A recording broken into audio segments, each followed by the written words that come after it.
What is going on, YouTube family? Jomak here for another episode of Pinoy Style 101. First of all, gusto na kita i-congratulate ngayon pala kasi by clicking on this video, you're either thinking of entering the fitness lifestyle or you are already with the fitness lifestyle and you are looking to have or purchase the Honor Band 4. Actually, ako din, medyo reluctant ako at first because alam ko naman ang price ng Fitbit or ng Apple Watch, medyo pricey sila. And to my thinking, naisip ko, kailangan ko ba talaga ng fitness bracelet or ng fitness tracker? I'm fit as it is, or so I thought. Pero, ang maganda sa mga fitness trackers is actually they have a consolidated report of the things that you need to track. Be it steps, calories burned, activities like biking, jogging, swimming, indoor activities like lifting weights, etc. Marami na talagang uses for us ang mga fitness trackers like this one. Especially considering yung price niya, which is around 1,650 lang. I got this one from Shopee and it took them around less than a week, more or less, to ship this from China. Don't ask me how they did it, but so far, I'm very, very satisfied. So with this, wag na natin patagalin. I'm going to show you the unboxing video and how to set up the Honor Band 4. For the detailed review of the functions and the feedback after a few days, then mag-upload ako ng video siguro after 7 to 14 days para comprehensive na yung content niya. But for now, I have tested this one. Pinangligo ko na siya, pinanghugas ko ng pinggan, and it's still working fine as it is. So, if this is all interesting to you, let's hop into the video. So nothing unusual here, the usual parcel coming from Shopee. Pag open mo, meron siyang brown na box, tapos nandun nakalagay sa loob yung Huawei Honor Band 4.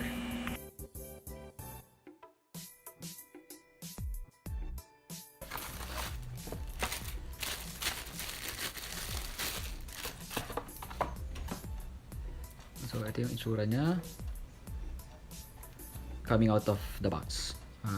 First impressions, okay lang. Hindi naman ako nag-expect ng sobrang dami dahil it's a budget fitness tracker. Low price lang naman siya. Yun. Everything in Chinese. Hindi ko alam kung ano ibig sabihin nun, pero it must be good, right? Okay, tapos ay pull tab siya dito.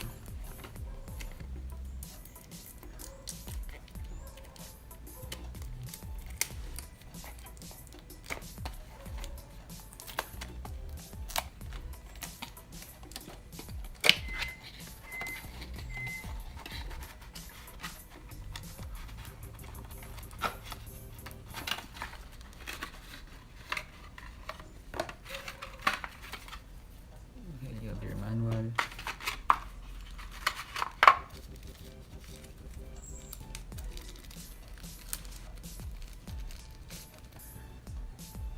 Charging cable.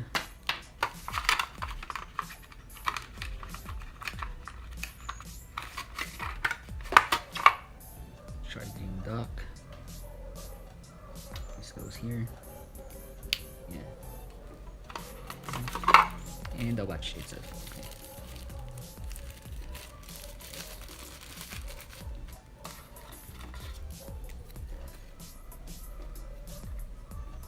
Alright.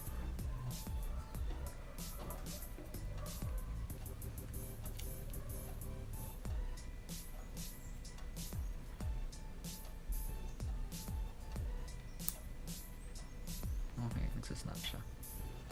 So,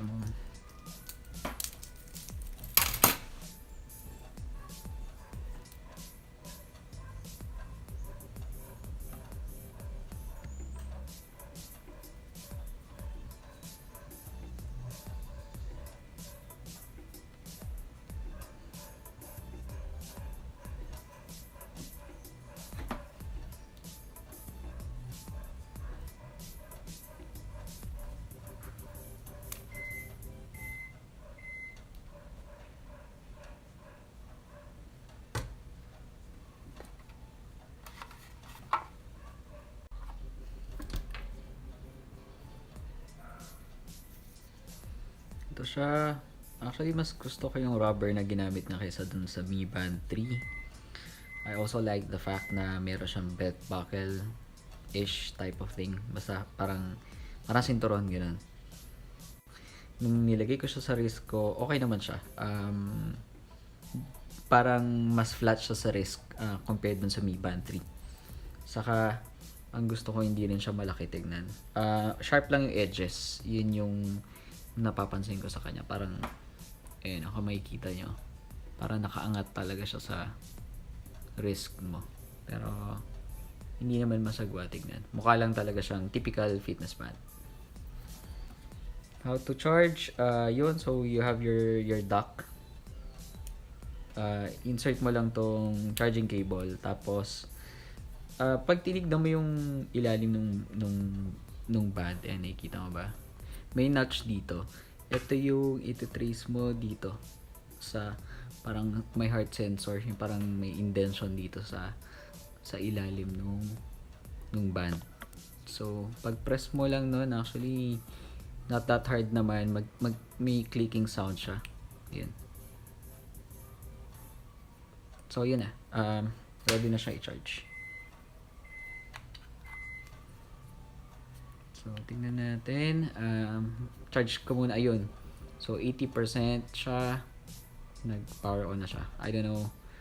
Pero, mamaya, i-connect ko siya or set up ko siya sa phone ko and I'll let you guys know. Okay, so that's it for now. So, ayun na nga guys, after mo siya i-connect sa phone mo, automatic mag-firmware update mo na siya. It's gonna do that, I think, twice. The total time for the firmware update is around 20 minutes. After nun, nilagay ko lang yung mga personal info like height and weight and fitness goals, etc. And that's it. The first time you get it connected to your phone, Chinese yung language niya. So, mag-settings ka muna and change the location from Philippines to US. May video akong ginawa doon, guys. Ayan, it displays the basic info, calories, step, and other infos related to fitness. So, going through all the functions, first was the messages. Kaya niyang i-check kung may notifications ka na bagong messages, papakita niya sa'yo. Continuous heart rate monitoring is available as well for Honor Band 4. Tapos pressing yung circle na button is back. Sleep, hindi wala pa kasi kakagamit ko pa lang by this time. Tapos it has a set of outdoor activities, indoor activities as well. Natatrack mo na. Ang maganda dito, you don't need to open the app in order to set the exercise or training session na gagawin mo. Pwede mo na siyang gawin on the band itself. So, yan. Actually, na-try ko na siya yesterday when I went to the gym. Okay naman siya. Madali lang siyang gamitin. So, of course, at this time, sasabihin niya, workout too short to be recorded because hindi naman talaga ako nag-workout. Next, under more, watch faces. Ayan yung kadalasan ginagamit nila, yung lahat ng info naka-display. But ako, I like using the default one because I think it's minimalist. So, yan. Depende kung anong gusto nyo gamitin watch faces. I'm just trying it out. Hopefully, magkaroon ng more watch faces sa mga next na firmware update under Huawei.